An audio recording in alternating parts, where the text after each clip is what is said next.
Baik,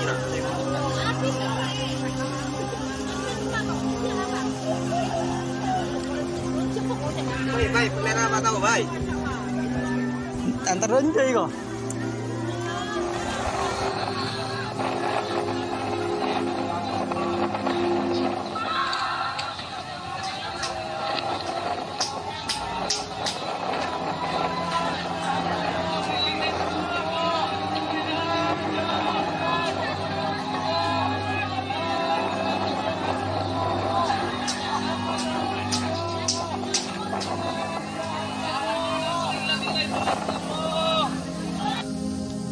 Belasan rumah di Temanggung, Jawa Tengah rusak akibat diterjang puting beliung. Tidak ada korban jiwa dalam kejadian ini.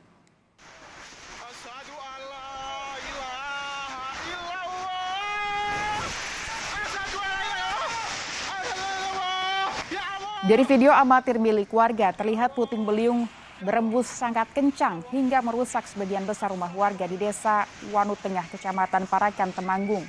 Dari data sementara, akibat terjangan puting beliung ini, sebanyak 16 rumah warga, fasilitas umum dan perkantoran di Desa Watu Tengah dan Parakan Wetan rusak. Saat ini BPBD masih melakukan pendataan dan perbaikan rumah warga yang mengalami kerusakan.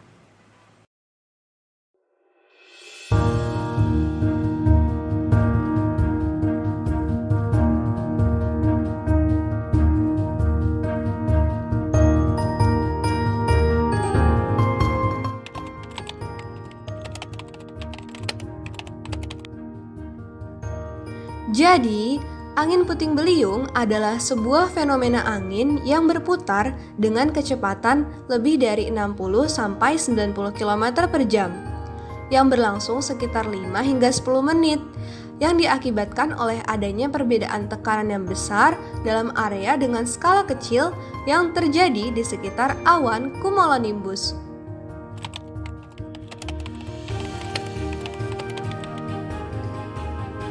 Angin puting beliung terjadi akibat adanya perbedaan tekanan yang sangat besar dalam area skala yang sangat lokal yang terjadi di bawah atau di sekitar awan cumulonimbus. Namun, tidak semua awan cumulonimbus dapat menyebabkan angin puting beliung. Angin puting beliung ini biasanya terjadi pada saat musim pancaroba dan lebih sering terjadi pada siang atau sore hari. Dan angin puting beliung ini tidak mempunyai siklus sehingga sangat jarang terjadi susulan di lokasi yang sama.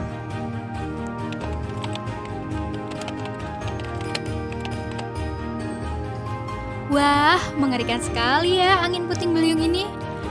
Angin puting beliung biasa tumbuh di daerah daratan dan bila terjadi di laut dinamakan water spot.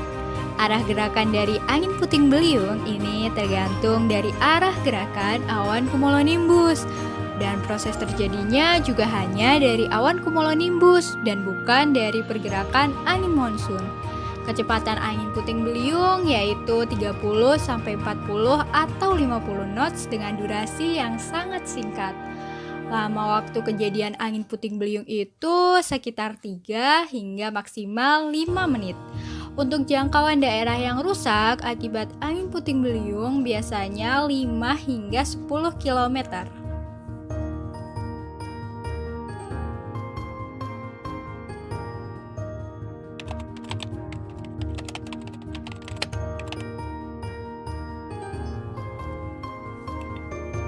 Yang pertama, angin puting beliung dapat menyebabkan terbangnya atap rumah, lalu tumbangnya pohon, juga kerusakan dinding rumah.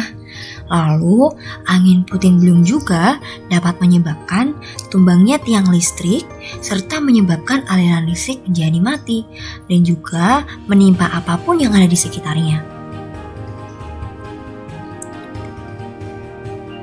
Nah, selain dapat meruntuhkan rumah, tiang listrik juga, angin puting beliung dapat meruntuhkan fasilitas-fasilitas kesehatan seperti rumah sakit, puskesmas, dan juga fasilitas pendidikan seperti sekolah. Lalu, selain itu, angin puting beliung dapat memakan banyak korban jiwa yang terluka atau bahkan hingga meninggal diakibatkan tertimpa puing-puing bangunan. Selain itu, angin puting beliung dapat menyebabkan awan yang tadinya berwarna putih berubah menjadi hitam pekat atau yang biasa kita sebut dengan awan cumulonimbus. Selain itu pula, angin puting beliung juga dapat terjadinya angin sangat kencang yang disertai dengan hujan lebat loh.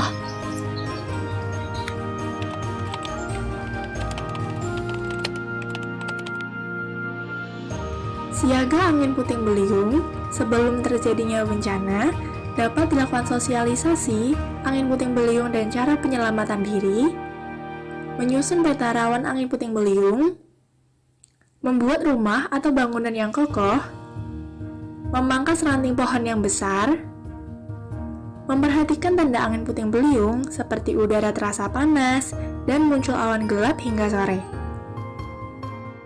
Saat terjadi bencana, jika kita berada di rumah, maka segera bawa masuk barang-barang agar tidak terbawa angin, tutup dan kunci jendela dan pintu, kemudian matikan semua listrik dan alat elektronik.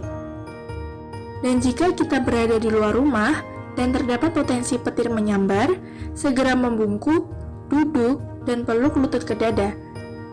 Jangan diharap di atas tanah, jangan berlindung di bawah pohon besar dan papan reklame. Hindari bangunan yang tinggi, tiang listrik, dan sebagainya. Kemudian, segera cari dan masuk ke dalam rumah atau bangunan yang kokoh. Setelah bencana selesai, pastikan tidak ada anggota keluarga yang cedera. Bila terdapat korban, segera berikan pertolongan darurat. Bila ada kerusakan listrik, gas, dan lainnya, segera laporkan kepada yang berwenang. Bila dalam perjalanan, teruskan kembali dengan berhati-hati.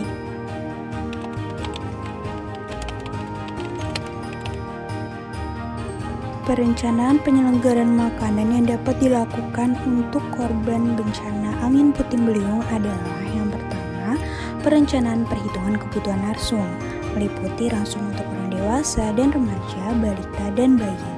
Yang kedua adalah menyusun menu untuk berbagai kelompok umur dan golongan rawan, seperti bayi, balita, ibu hamil, ibu baru melahirkan atau menyusui, dan lansia. Yang ketiga adalah perencanaan pengadaan MPASI dengan suplementasi zat gizi mikro, seperti kapsul vitamin A untuk balita dan tablet besi untuk ibu hamil. Yang terakhir adalah sosialisasi pada masyarakat, terutama tentang berbagai hal terkait pemberian makanan bayi dan anak. Kemudian, untuk memberikan makanan kepada korban bencana angin puting beliung, terdapat beberapa prinsip dasar yang harus dipenuhi, seperti kalori makanan yang cukup yaitu 2100 kalori, waktu pendistribusian yang tepat, standarisasi jumlah kebutuhan bahan makanan, partisipasi masyarakat, koordinasi, pemantauan dan evaluasi termasuk penetapan target, menu diatur dengan memperhatikan kecukupan gizi dan keamanan pangan, dan yang terakhir adalah produksi dan distribusi makanan diatur dengan baik.